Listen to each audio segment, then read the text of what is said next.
여러분 반갑습니다. 오늘도 하우스 리더십 학교 함께 참여해 주신 여러분 감사드립니다. 오늘은 하우스 리더십 학교 이번에 세 번째 책이 되겠습니다. 우리가 첫 번째는 변혁적 리더십에 관한 제임스 맥그리거 번스 교수님의 책을 다루었고, 두 번째 책으로서는 리더십 강의라는 제임스 맥그리거 번스 교수님의 책을 다루었습니다. 이번 세 번째 책은 리더십이란 하버드 비즈니스 리뷰의 여러 하버드 교수님께서 쓰신 리더십과 관련된 책을 다뤄보고 있습니다.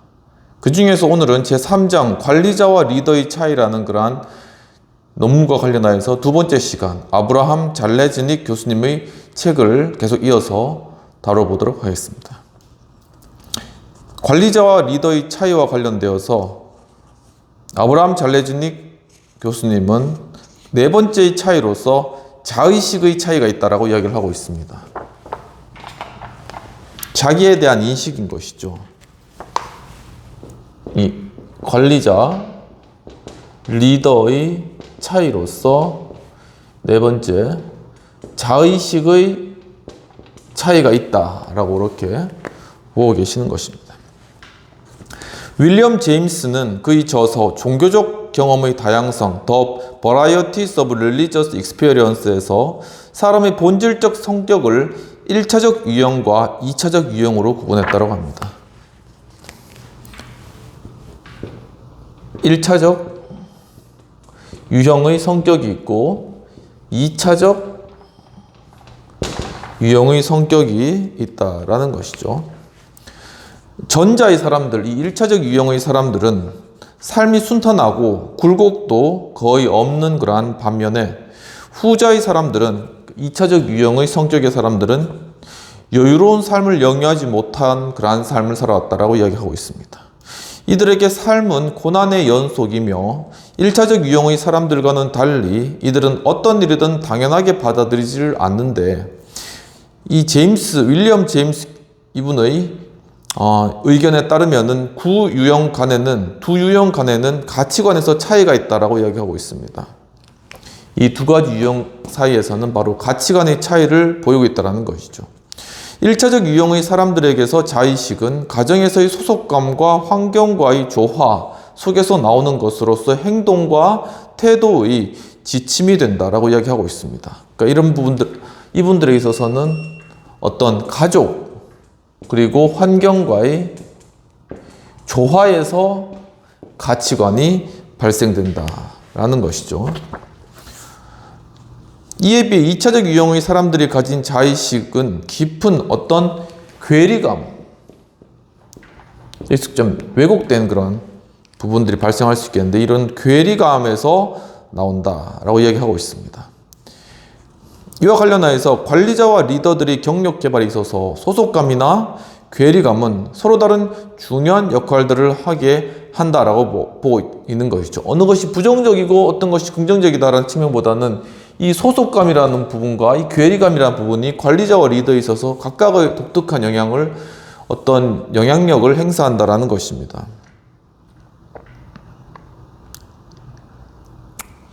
관리자들은 자신과 일체감을 느낄 수 있고 이로부터 보상을 쉽게 받을 수 있는 기존 질서를 유지하고 지키려고 하는 경향이 강하다라는 것이죠. 관리자의 자의식은 기존의 제도를 지속하고 강화함으로써 향상되는데, 관리자는 책임과 의무를 조화시키는 역할들을 하며, 제임스는 1차적 유형의 성격을 정의하면서 외부 세계와 조화를 이루는 내면적 감정인 자의식을 이야기하였다고 얘기했습니다. 첫 번째 유형이 이 외부의 세계와 내면을 조화시키는 어떤 그러한 자의식 가운데 이러한 체제라던가 아니면 기존의 것들을 잘 지켜나가는 이러한 유형이 해당될 수 있다라고 보는 것이죠. 하나의 어떤 정치적인 부분들로 봐서는 하나의 어떤 보수적인 그런 입장에 있는 그러한 성격이다, 그러한 입장이다라고 볼 수 있겠습니다.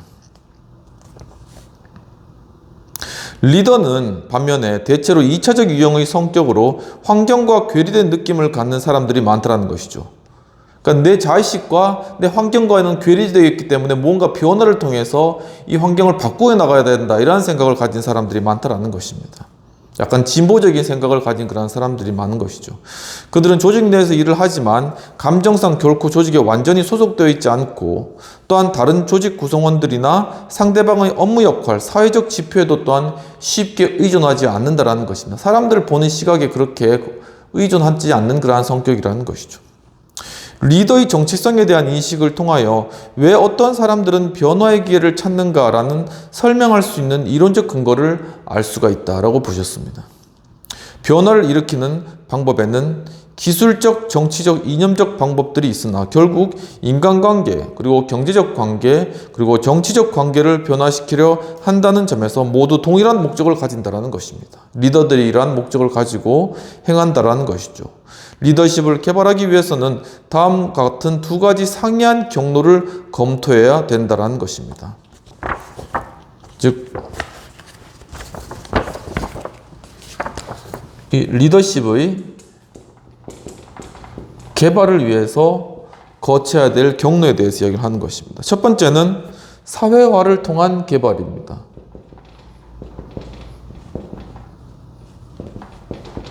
사회화를 통한 개발인 것이죠. 즉, 기존의 사회적 관계 균형을 유지하고 제도를 유지할 수 있도록 개인을 준비시키는 그러한 방법입니다. 사회에 적응시키는 방법이고, 두 번째는 개별 역량을 통한 개발입니다.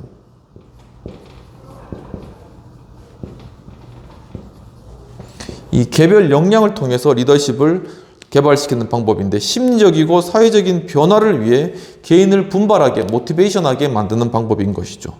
첫 번째 방법을 통해서 관리 능력이 개발되는 것이죠. 이 사회화를 통해서. 그리고 두 번째 방법을 통해서는 리더가 육성된다는 것입니다.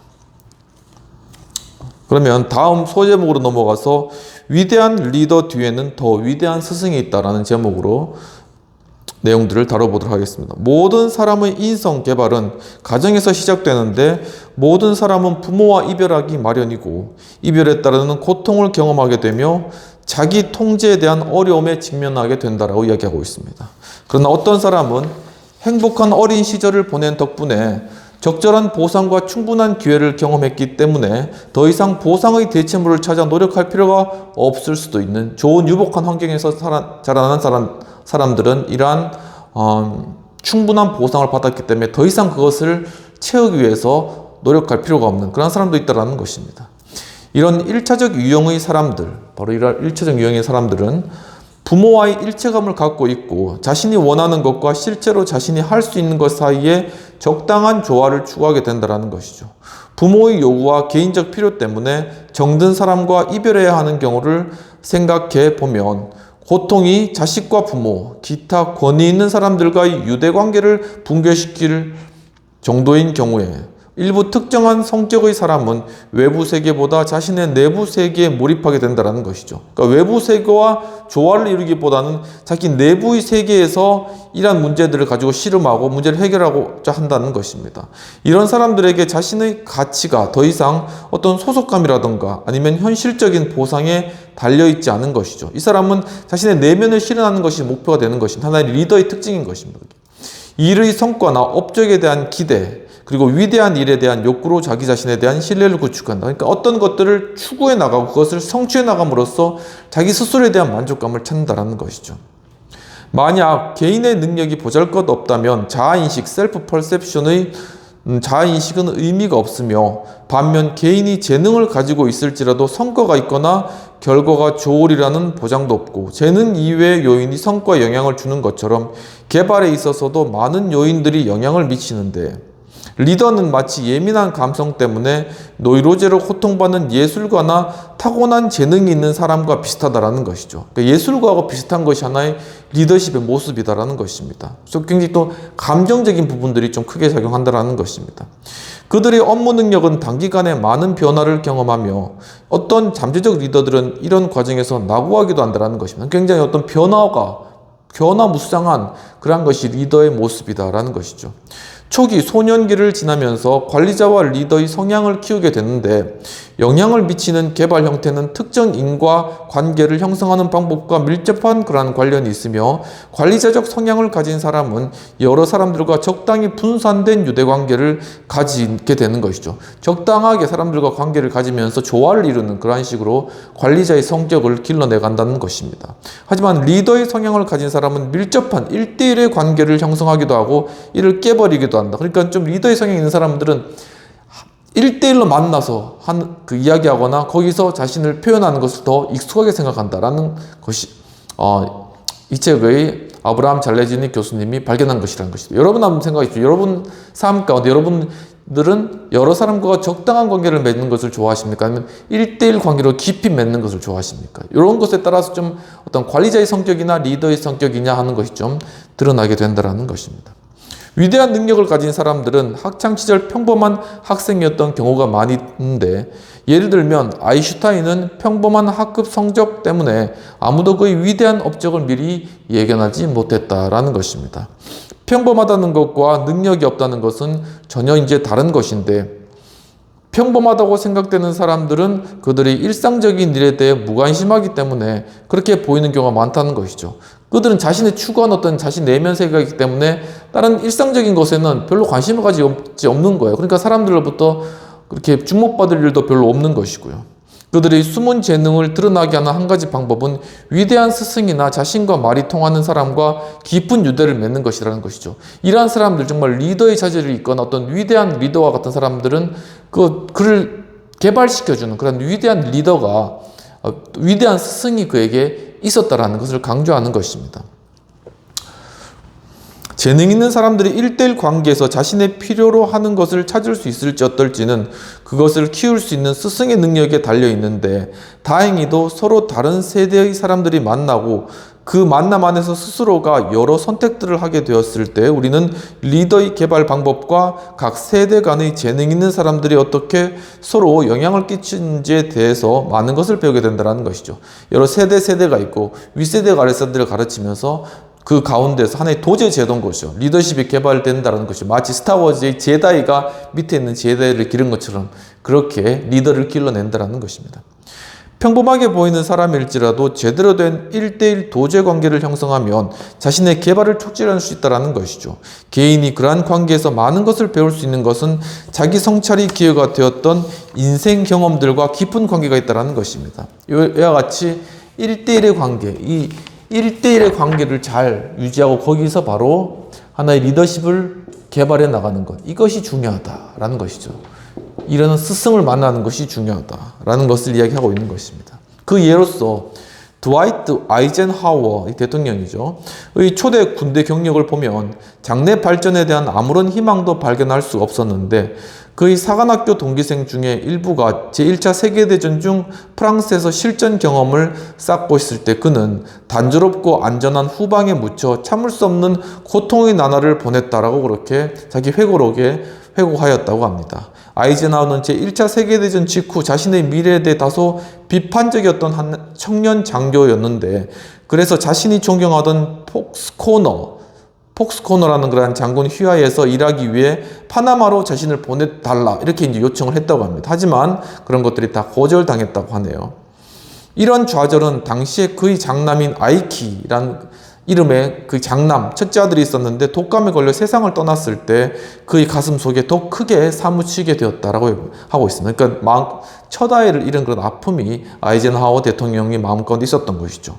군은 이에 대해서 책임감을 느껴 아이젠하워를 파나마로 전출을 시켰습니다. 그리고 그곳에서 그의 죽은 아들에 대한 그리움을 간직한 채 이 코너 장군 휘하에서 묵묵히 직무를 수행하였던 것이죠. 아이젠하워는 죽은 아이키에게 하고 싶었던 좋은 아버지의 역할 대신에 코너 장군 휘하에서 좋은 아들의 역할을 전념하였다는 것이죠. 그러니까 자신이 어떤 아버지로서 해주고 싶은 어떤 아들에게 그런 마음을 자신의 스승, 이 폭스코너 장군 휘하에서 자신이 정말 아들로서 거기서 가르침을 받으면서 1대1로 거기서 리더십을 키워나갔다는 것입니다. 이렇게 매우 어려운 상황을 겪으면서 그는 스승인 코너 장군에게 많은 것을 배우기 시작하였으며 장군은 군대에 관해 많은 것을 가르쳐 주었고 아이젠하워는 이를 기꺼이 받아들였다고 합니다. 이런 관계는 아이젠하워의 인생에 많은 영향을 미쳤다고 하네요.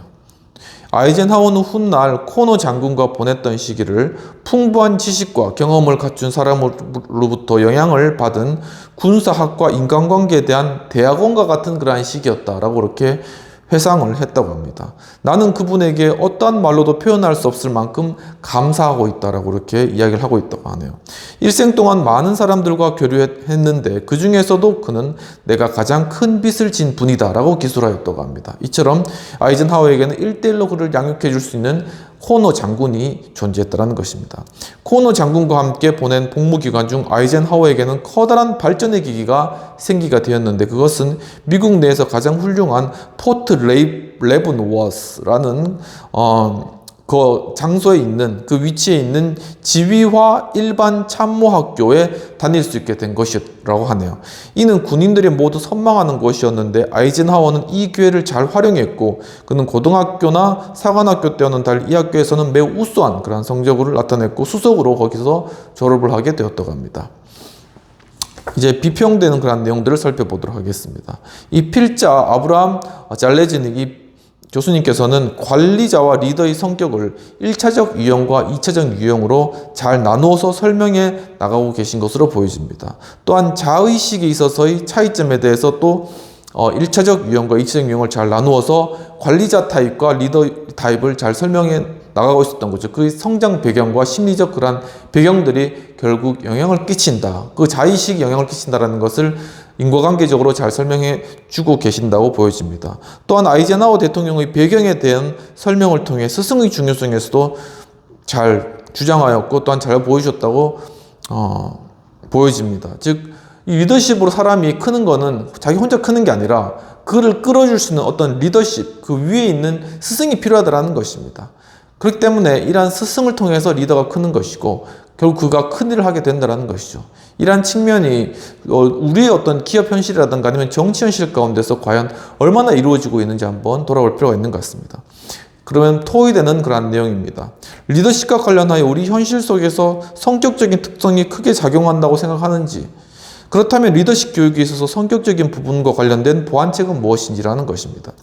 그러니까 우리 어떤 정시 리더십이나 아니면 우리 조직 내 리더십을 보아도 성격이 굉장히 크게 작용하는 것이죠.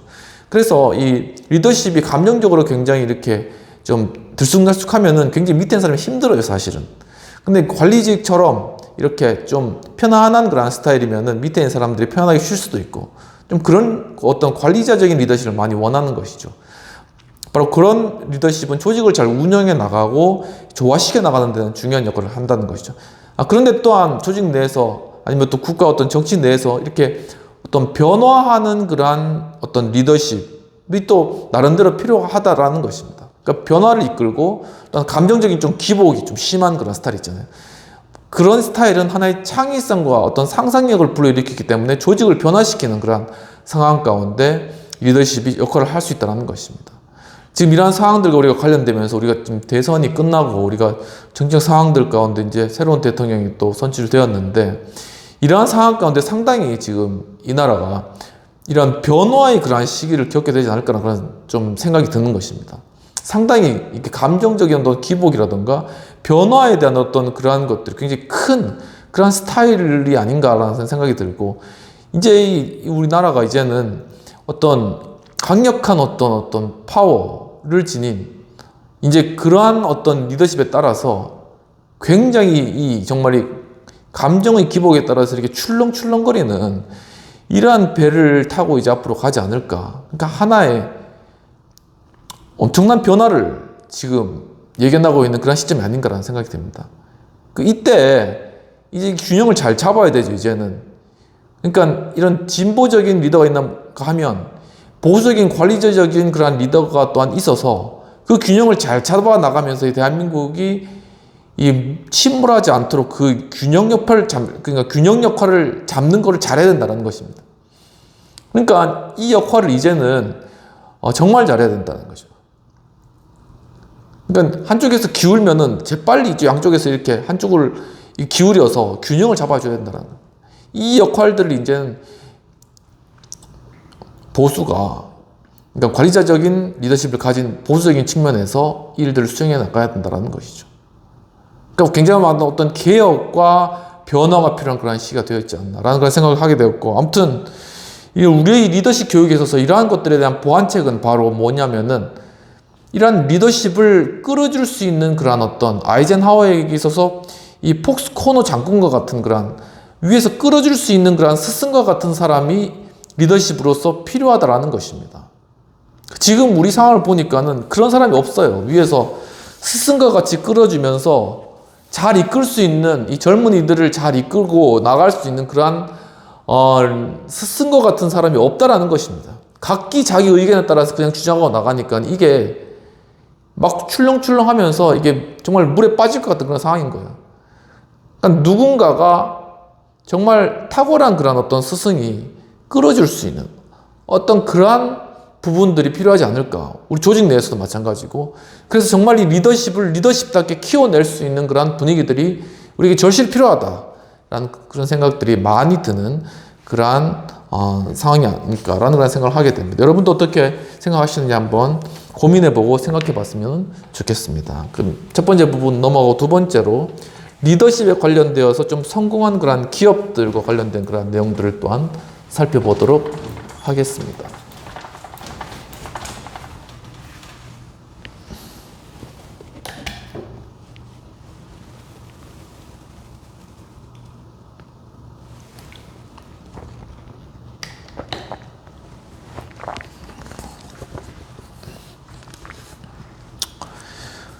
재능 있는 사람들의 자서전을 보면 위대한 스승이야말로 한 개인을 발전시키는 데 매우 중요한 역할을 한다는 것을 알 수 있다라고 필자께서 이제 아브라함 교수님께서 이야기하고 계십니다.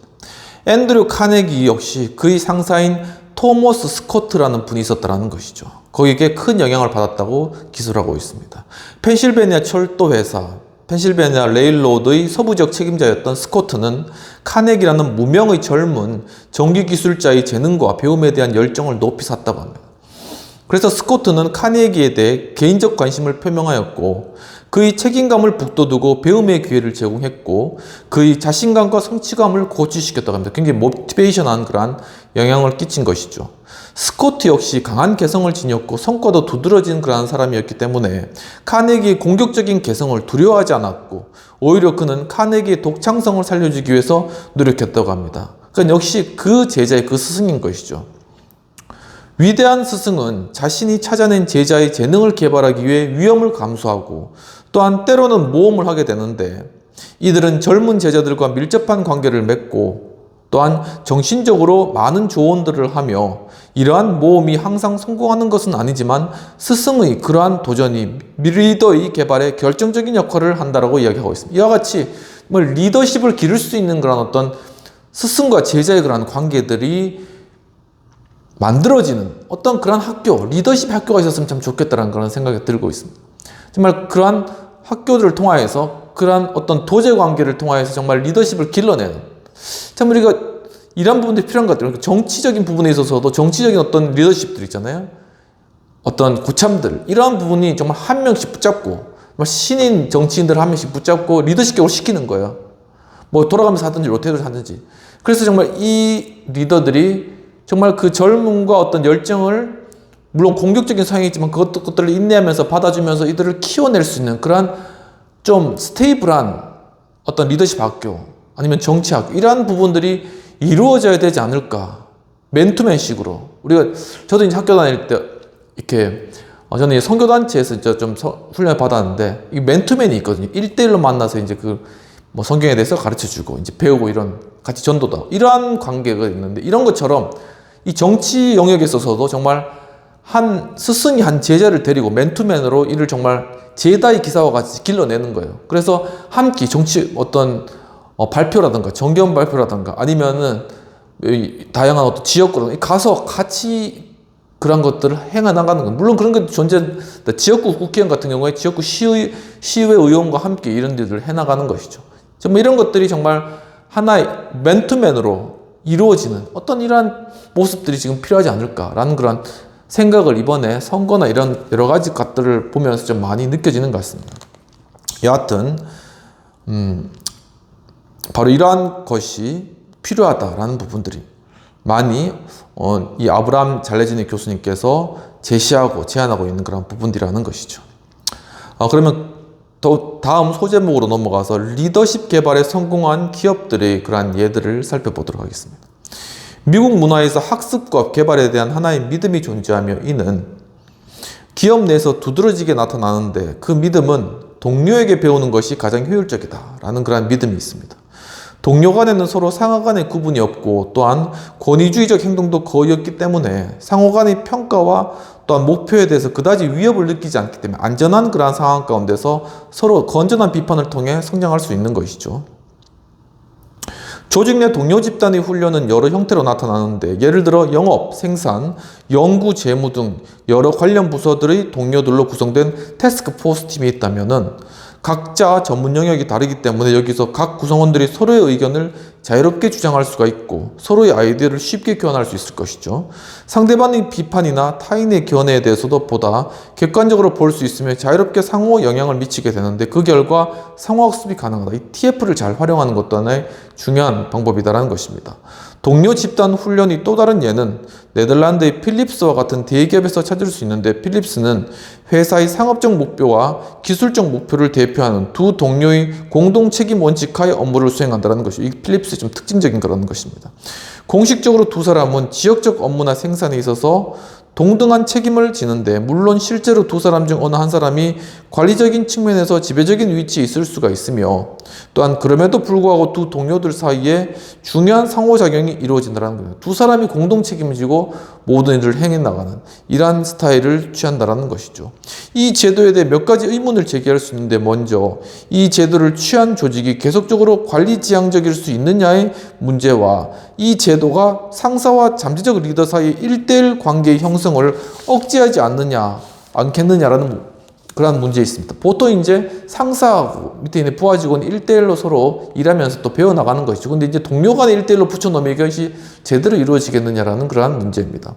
필립스보다 훨씬 더 작은 규모의 회사의 사례를 보면 이 회사는 동료 관계에서 나타날 수 있는 어떤 공격성이나 개인 주도 등 부정적 영향을 감안하여서 필립스와는 달리 사업 단위를 운영할 때 동료들 간의 공동 책임을 강조하였다는 것입니다.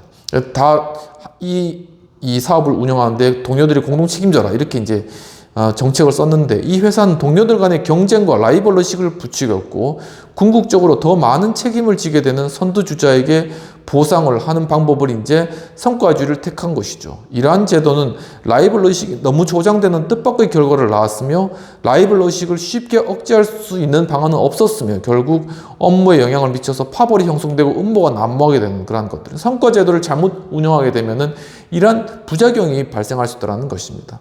한 대규모 정유 회사의 또 다른 사례를 보면은 이 회사는 상급자가 하급자를 직접적으로 이끌어주는 리더 개발 방안을 또한 받아들이게 되었는데 경영자는 정기적으로 유능한 대졸 신입사원 한 명을 선발하여서 그를 자신의 특별 보조역으로 임명하고 1년간 그와 함께 작업을 한다고 합니다. 그는 1년이 지난 후 실무 부서에서 일하게 되고 거기에서는 훈련을 받을 때보다 더 책임있는 지위를 부여받게 되는데 이러한 도제 제도는 젊은 관리자가 권력의 사용법을 직접 어떻게 하면은 관리자로서 권력을 사용하고 결정을 해나가는지를 쉽게 익힐 수 있는 것이죠. 또한 교만이라는 권력병을 치유하기 위한 성실성을 배울 수 있다는 것이죠. 그러니까 사장하고 있는데 감히 고개 들고 일할 수 없잖아요. 그러니까 거기서 성실하게 겸손하게 일할 수 있는 방법도 배울 수 있다는 것입니다. 그러니까 도제제도가 상당히 유익하고 좋은 그런 면이 많이 있다는 것이죠. 그러나 공식적인 계층이 존재하고 상하 간의 직위가 차이 나는 곳에서 1대1 관계로 일하게 되면 감정적 충돌이 또한 발생할 수 있는 염려가 있다는 것입니다. 많은 관리자들은 긴밀하게 작업하는 곳에서 필연적으로 발생하는 감정적 충돌 때문에 1대1 관계를 좋아하지 않는다는 것이죠. 1대1 관계가 좀 좋긴 하지만 그것을 선호하지 않는 이유는 감정적인 충돌이 있을 수 있기 때문이라는 것입니다. 포춘지는 P&G 최고 경영진으로 있다가 몬산토로 옮긴 존 한리에 대해서 흥미로운 기사를 게시하게 되었는데 뭐냐면 회장은 한리가 공격적이어서 새로운 방안을 자주 시도하고 기존 관례를 변화시키려 한다고 생각하였는데, 물론 최고 경영자는 자기가 원하는 사람을 선택할 수가 있으나 기업의 건전성을 위해서는 부하들의 공격적 행동을 관대하게 다루는 능력이 필요하다는 것이죠. 리더는 한 개인을 희생하면서 관리적인 팀 플레이어를 손해서는 안 된다고 이야기하고 있습니다. 그러니까 이 최고 경영자, CEO, 리더들은 공격적인 성향을 가진 사람, 부하 직원이 있더라도 그가 리더십이 굉장히 큰 거예요. 그렇게 이제 그런 관점으로 바라보는 거죠. 그렇기 때문에 일을 더욱더 잘 해나가고 또 리더십으로 키울 수 있는 그 잠재력이 크기 때문에 그거를 받아줘야 되는데, 그것을 받아주는 것에는 상당히 인내가 필요하다는 것입니다. 그러니까 이 인내를 가지고 그를 잘 받아줄 수 있어야 된다라고 이 아브라함 잘레지니 교수님이 제안을 하시는 거예요. 그러니까 좀 힘들더라도 그걸 잘 받아주고 인내할 수 있는 그 영향을 키워라. 그것이 또 하나의 리더십이다. 이렇게 이제 설명을 해 주시는 것이죠. 이런 부분이 우리도 많이 필요하지 않을까라는 그런 생각이 드는 것입니다. 필자는 최고 경영자들이 권한에 대한 공개적 도전에 위협을 자주 느끼는 것을 보고 놀랐는데, 경우에 따라 유능한 부사장 때문에 고통스러워하는 경우를 CEO가 많이 겪었다라는 것을 많이 보았다는 것이죠. 필자는, 그러니까 아브라함 잘레지니 교수님은 부사장과의 대화를 회피하지 말고 정면 대응하라. 그때는 정면으로 대응해서 조언하고 문제 해결해라. 그냥 피하거나 뒷걸음치지만 말고 그렇게 이제 조언을 한다고 합니다. 왜냐하면 논쟁을 하면서 그를 정면 대응할 때 어떤 사항들을 논쟁해야 되고 어떤 것이 권위를 행사해야 되는 시점인지 그 사이의 구별을 학습시킨다는 그러한 것이죠. 그러니까는 어떤 것은 디스커션이 가능한 것이고 어떤 것은 순종해야 되는 그러한 것이 무엇인지를 분명하게 할 수 있는 그러한 것은 정면 맞대응해서 서로 이야기하면서 문제를 풀어갈 때 이러한 부분들이 해결되어진다는 것입니다. 바운더리가 생겨난다는 것이죠. 이것이 리더십을 행사하는 것이나 부하직원과의 1대1로 일하는 것이나 그러한 부분들에 있어서 필요한 부분이다라는 것을 이제 아브라함 잘레지니 교수님이 잘 설명하고 계시는 것이죠. 비평이 토의되는 내용들을 살펴보도록 하겠습니다. 이 아브라함 잘레지니 교수님은 리더십 개발에 성공한 기업들의 다양한 예를 들면서 최고 경영자들에게는 부하 직원이 감정적 공격을 인내할 수 있는 리더로서의 그런 능력들을 기를 것을 현명하게 제안하고 계셨습니다. 그렇다면 이 리더로서의 인내가 필요한 경우, 그리고 직면할 수 있는 방법은 무엇일까요? 그러니까 쉽게 이렇게 직면을 우리가 하기 쉽지 않은 것이죠. 우리가 부부관계에 있어서라도 아니면 사람들과의 관계에 있어서도 직면이 쉽지 않습니다. 왜냐하면 피하고 싶은 마음이 많이 들거든요. 누구나 마찬가지입니다. 그렇지만 어떻게 하면 현명하게 직면할 수 있을까? 현명하게 이야기할 수 있을까? 그것은 좀 능력이 필요하고 내공이 있어야 될 것 같아요. 그러니까 그냥 감정적 충돌은 굉장히 큰 어떤 파장을 불러일으키거든요. 근데 기분을 좋게 하면서 좀 자신을 낮추면서 할 이야기를 잘 풀어가는 그런 능력, 그것들을 잘 길러야 되는데 그게 이제 리더십의 그런 기술이라는 것입니다. 그렇기 때문에 리더십 교육을 좀 받아야 될 필요가 있을 것 같아요. 그러면서 사람들과의 어떤 대화술도 좀 배우고, 그러면서 기분을 좋게 하면서 할 말은 하면서 서로 의사소통 해나가면서, 그래서 서로 간에 좀 어느 정도의 어떤 관계를 유지하며 나가면서 또한 상사와 부하 간의 관계를 유지해 나가면서 1대1로 그 부하 직원의 잠재력을 또 키워주는 이러한 복합적인 것이 하나의 리더십의 과정이다라는 것입니다. 이런 것은 그냥 되는 게 아니고 서로 간에 이런 것들을 교육이 필요하고 대화가 필요하고 또 어떻게 보면은 내적인 심리적 치료도 필요한 거예요. 왜냐하면 그런 과정 가운데 이 과거 부모로부터 받았던 상처나 어려움들이 튀어나올 수 있거든요. 권위에 대한 거부감도 나타날 수 있다는 것은 그게 굉장히 어려운 거죠. 하지만 그러한 것들, 내면적인 심리적 치유까지 함께 통합적으로 이루어지는 이러한 과정들을 통해서 리더십이 길러지는 것이거든요.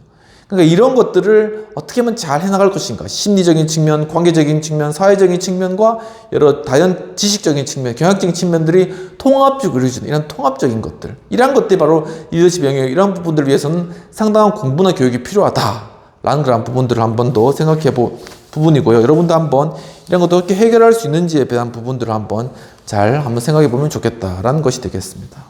그러면은 마지막으로 부록 부분, 이 책을 쓰시고 난 뒤 아브라함 잘레지니 교수님이 이 책에 대한 회고하고 논평해 온 그러한 부분들을 살펴보도록 하겠습니다.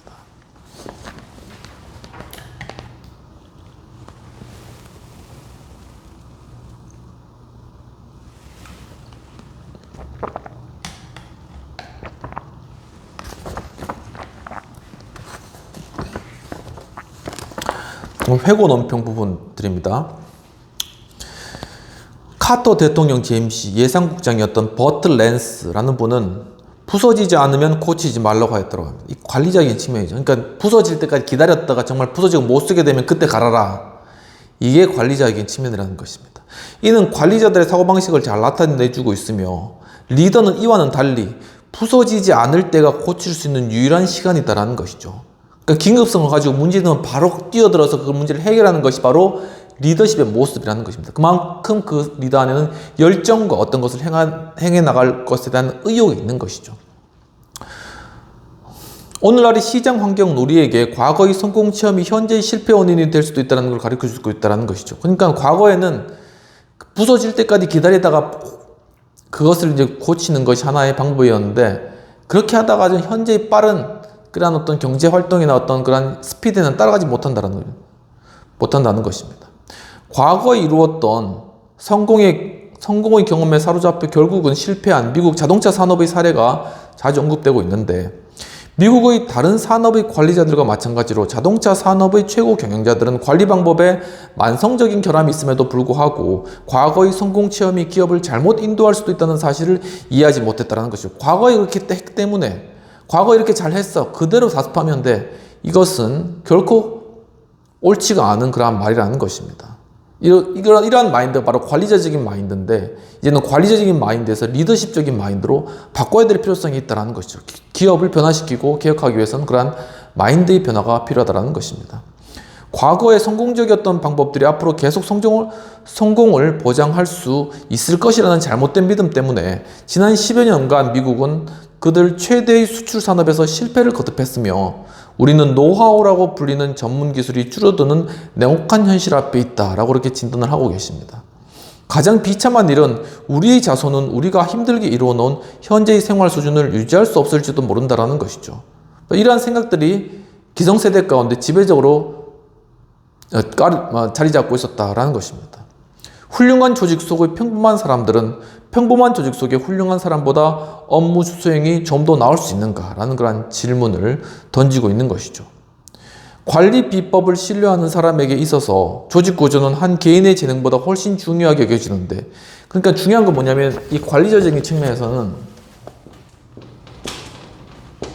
바로 조직 구조, 이게 한 개인 역량보다 더 중요하다라는 것입니다.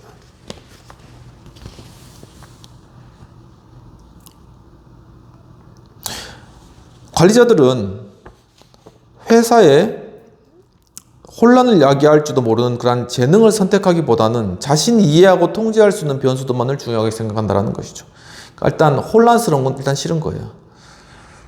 시장에서 성공하기 위해서는 재능 있는 사람들이 필요한데, 그러나 아직까지 대부분의 조직들은 리더보다는 관리자를 개발하는 데 열중하고 있다는 것이죠. 다행스럽게도 최근 리더 개발에 대한 자각이 생겨나고 있다라고 이야기하고 있습니다. 그러면서 그 예로서 IBM 회장인 존 에이커스는 자사가 오랫동안 지켜왔던 대기업으로서의 사업 방식을 포기하겠다, 그렇게 발표를 했다고 하는데, 이 책이 좀 쓰여진 지가 오래돼가지고 굉장히 오래전 이야기인데, 하지만 오늘날에도 좀 주는 시사점이 있는 것이죠. 그래서 재계를 놀라게 했으며 에이커스는 IBM을 몇 개의 기업으로 나누기로 작정했다는 것이죠. 그래서 IBM은 앞으로도 계속 대기업으로 유지될 것이지만 경영은 관리보다는 리더십에 의해서 운영될 것이고, IBM은 더 이상 규모의 경제에 안주하지 않을 것이고, 경영자는 이제 분권화된 운영 방식이나 중앙집권적인 조정과 통제를 하지 않을 것이며, 또한 모든 힘은 창의적이고 공격적인 경영자에게 집중될 것이다. 창의성과 공격성이 바로 이 창의성, 그리고 어떨 때는 이 공격성이 필요하다는 것이 조직 내에서. 그래야지 조직이 발전하거나 시장 상황에 부응하거나 소비자 욕구에 대응할 수 있다는 것입니다.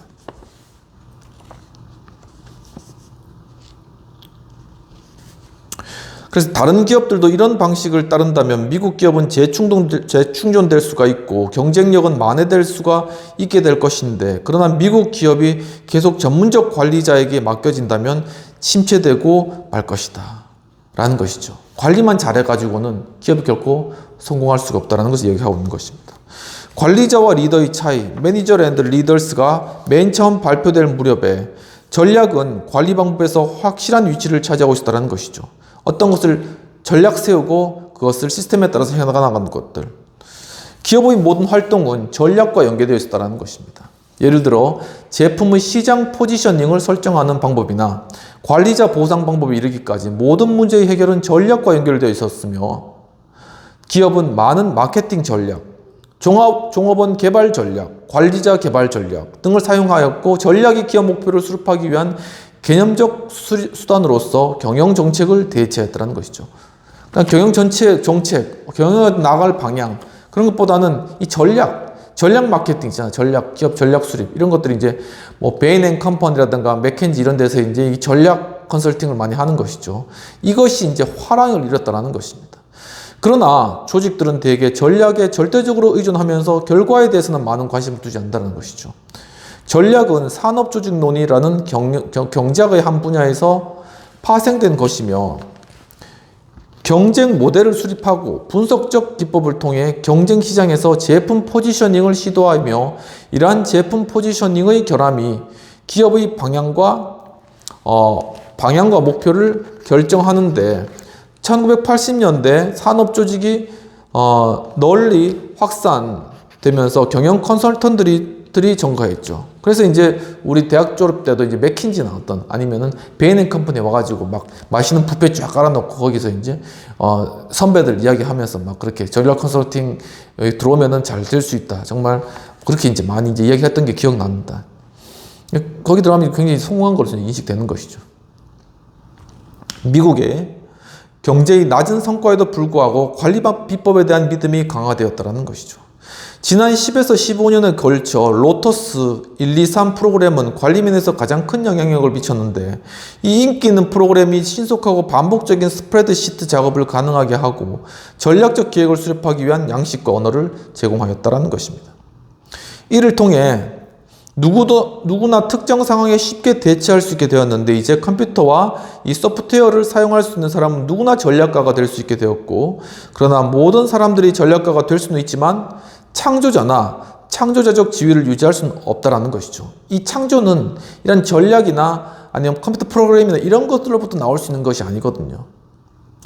리더십이 나타내는 비전은 스프레드시트에서 나온다기보다는 상상력의 산물이다. 즉 이 리더십은 바로 상상력의 산물이라는 것입니다. 상상력이 가미되는 경영, 이런 것이죠. 감성 경영, 이런 것들이잖아요. 이런 것이라는 것이죠. 상상력은 마케팅이나 제조 등에 있어서 우리가 재능이라고 생각하는 능력에서 나오는데 유능한 리더는 발현되지 않은 고객의 욕구, 그리고 중요한 제조 방법, 제품 개발에 적용될 수 있는 잠재적 기술력 등 일상적이지 않은 것에 대한 중요성을 잘 파악한다는 것이죠.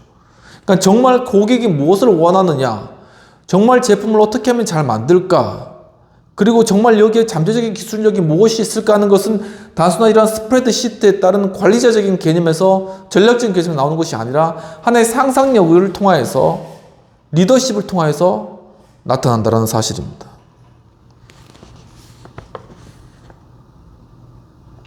바로 여기서 리더의 상상력은 제임스 번스 교수님, 우리가 전에 많이 공부했던 제임스 맥그리거 번스님이 말한 변혁적인 방법으로 나타나는 것이죠. 트랜스포메이셔널 리더십. 우리가 많이 공부했었죠. 방법으로 상대방을 행동하게 만드는데 리더의 재능은 얼핏 불안정하거나 타인의 계획을 반대하는 것처럼 보이기도 한다는 것입니다. 또 때로는 일을 더 잘하려는 욕구로 보이기도 한다는 것이죠. 리더는 아마도 심한 감정적 기복으로 작업장을 불안하게 만들지도 모른다라는 것입니다. 이 글에서, 그러니까 아브라함 잘레즈닉 교수님이 쓴 이 글에서 관리자와 리더의 차이는 혼란과 질서에 대해 그들이 어떻게 생각하느냐에 달려있다는 것입니다. 결국 이 차이는 뭐냐면은 기업이 혼란되게 돼 있잖아요. 혼란한 상황, 이러한 상황에 대해서 그리고 질서에 대해서 어떻게 바라보느냐, 관점의 문제라는 것입니다. 혼란된 상황을 빨리 정리해서 질서 있는 상황을 만들어야 되겠다. 이건 관리자의 측면. 근데 혼란된 상황을 그냥 두면서 여기서 어떤 상상력이나 창의력을 발휘할까라는 걸 생각하는 건 리더의 생각이라는 것이죠.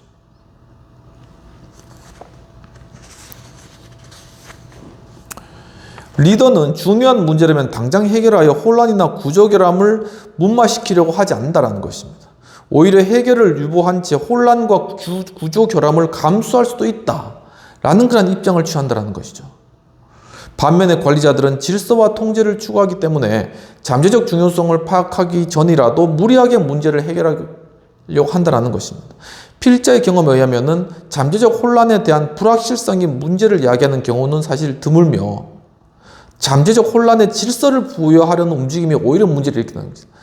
혼란 그대로 두면서 이것에서 어떻게 하면은 이것이 흘러갈까라는 그런 측면에서 창의력을 발휘하거나 상상력을 발휘할 이런 문제를 해결해야 되는데 그것이 아니라 이것을 통제하려고, 그것을 질서 잡으려고, 이것을 인위적으로 해결하려고 하는 데서 문제가 발생한다는 것입니다.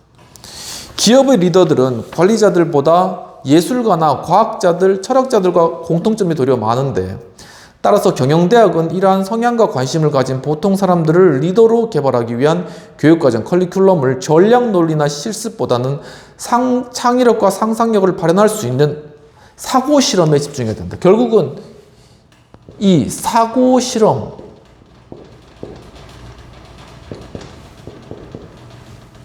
여기에 집중해야 된다는 것입니다. 이러한 작업들이 성공하려면 뜻밖의 사람들을 리더십으로 만들 수, 여기에서 리더십이 탄생할 수가 있다는 것입니다. 우리 이제 하우스 카페 있잖아요. 하우스 카페가 그 앞에 붙은 게 부제가 있죠. 뭐냐면은 생각 놀이터랍니다. 이 생각 놀이터.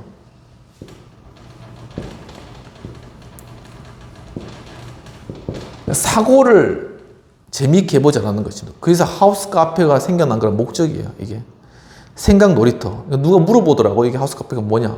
생각 놀이터 이렇게 설명하니까 아하 이렇게 이해를 하더라고. 그게 뭐냐면 이것이 하나의 사고 실험이라는 것이죠. 계속적인 사고를 통해서 상상력과 창의력을 불러일으킴으로써 정치적 영역에 있어서 리더십을 개발해 나가자. 이것이 하나의 하우스 카페의 목적이 아닌가라는 그런 생각이 드는 것입니다. 물론 여러 운영상의 어려움으로 인해서 지금은 문을 닫고 이제 제2막을 준비하고 있지만 바로 그런 목적이었다고 보여집니다. 그러니까 그런 것들에 있어서 다양한 시도를 했죠. 여러 강연도 많이 말하고 이제 7인의 대통령, 그 지금도 기억나고 아니면 국민연금에 관한 문제들 를 이제 또 하우스 클래스 통해서 하고 여러 가지 많이 하지 않습니까? 그런 것들이 참 좋았던 추억이고 그런 것들에 또한 어떤 새로운 기회가 되면 계속적으로 해나가면서 이 사고 실험을 통해서 이 생각 놀이를 통해서 결국 이 리더를 길러내는 것, 이것이 결국 궁극적인 목적이 아닐까라는 그런 생각이 들고 하우스 리더십 학교도 바로 그런 취지에서 이러한 리더들을 길러내는 그런 하나의 학교가 되었으면 좋겠다라는 그런 생각이 들고 그런 필요성이 지금 우리 현 정치 상황을 봤을 때 더욱더 커지지 않았나라는 그런 생각이 많이 들고 있습니다. 비평된 내용들 살펴보도록 하겠습니다. 필자는 아브라함 교수님께서 회고 논평에서 아브라함 잘레지닉 교수님께서 회고 논평에서 리더의 특성에 대해서 이야기를 하시면서 과거의 성공에 집착한 나머지 미국의 자동차 산업이 사양의 길을 걷게 된 것을 잘 지적하고 계신 것으로 보여집니다. 과거의 성공적인 방법이 앞으로도 계속 성공을 보장할 수 없음을 또한 강조하고 있는 것으로 보여집니다. 또한 현재의 시장에서 재능 있는 사람들을 필요로 하고 있는데 이 잘레지닉 교수님이 저술할 당시에는 조직들이 관리자 개발에 집중하는 양태를 많이 보이고 있었으나 IBM의 사례에서 에이커스가 기존의 IBM 운영 방식을 버리고 관리보다 리더십에 의존한 경영 방식을 또한 선택하고 창의적이고 공격적인 경영으로 전환하는 그런 예들을 잘 또한 예로서 들고 계시면서 다른 기업들도 만약 IBM과 같은 방식을 사용한다면 기존의 경영 전략에서 의존하는 방식을 벗어나게 될 것이고 그리고 또한 컴퓨터와 소프트웨어를 사용하는 전략가가 되기보다는 창조적인 지위를 통해 상상력을 발휘하게 될 것임을 예측하여서 잘 분석하고 계신 것으로 보여집니다. 그 이유는 유능한 리더를 통해 고객의 욕구, 중요한 제조 방법 및 제품 개발에 대해서 적용될 수 있는 잠재적 기술력들을 사실은 상상력을 통해서 우리가 얻을 수 있는 것이고 리더십이 이런 것들을 끌어내는 것이거든요. 그러한 이유들을 잘 밝히고 있는 것으로 보여집니다. 한편 리더십의 대가인 제임스 맥그리거 번스 교수님의 변혁적 리더십을 언급하시면서 리더의 재능은 불안정하거나 타인의 계획을 반대하는 것처럼 보이지만 심지어 심한 감정적 기복으로 작업장을 또한 불안하게 만들지도 모르지만 리더는 바로 이런 혼란이나 아니면 결함 같은 것들을 그런 것들을 무마하는 것에 관심을 두는 것이 아니라 이러한 혼란들을 감수함으로써 관리자가 무리하게 문제를 해결하려는 어떤 본능적인 실수, 관리자는 본능적으로 행동하는 겁니다. 혼란스러운 것을 질서 잡으려는 그런 본능이 강하다는 것입니다. 이러한 실수를 피하게 만들 수 있는 그러한 장점에 대해서 잘 분석하고 계신 것으로 보여집니다. 결론적으로 경영대학의 목표에 대해서 제시하시면서 컴퓨터 실습과 같은 것에서 벗어나 창의력과 상상력을 발휘할 수 있는 사고 실험에 집중할 때 이러한 사고 실험, 리더를 만들 수 있음을 밝히면서 리더십 교육의 방향을 제시하고 있다. 그러니까 우리가 결국은 리더십을 키워낼 수 있는 그러한 교육이 이루어져야 된다. 그런 당위성은 이번 대선이나 이런 상황들을 봤을 때 분명해지고 더욱더 커진 것이 아닌가라는 생각이 듭니다. 그럼 리더십을 어떻게 교육해낼 것인가 하는 것에 있어서는 한 어떤 전략이나 어떤 학습이나 이런 것을 통해서 하는 것이 아니라 사고 실험, 생각 놀이터, 다양하고 자유로운 그러한 사고의 토론과 이러한 과정들을 통하면서 그 가운데서 자연스럽게 리더십을 개발해 나가고 키워 나가는 것이죠. 그리고 또한 1대1 과정들을 통하여서 선배인 정치인이나 경제인이나 리더들이 밑에 새롭게 커나가고 있는 신인들을 끌어주면서 그 가운데 리더십을 키워나가는 이런 선순환적인 리더십 구조들이 이루어질 때 우리 정치 현실이나 기업 문화나 우리 조직 문화나 교육 현실이나 여러 가지 분야에 있어서 의 미래가 있다 라고 이렇게 보여지는 것입니다. 좀 저는 그렇게 생각했는데 여러분 어떻게 생각하실지 한번 같이 생각해 보면 좋을 것 같습니다.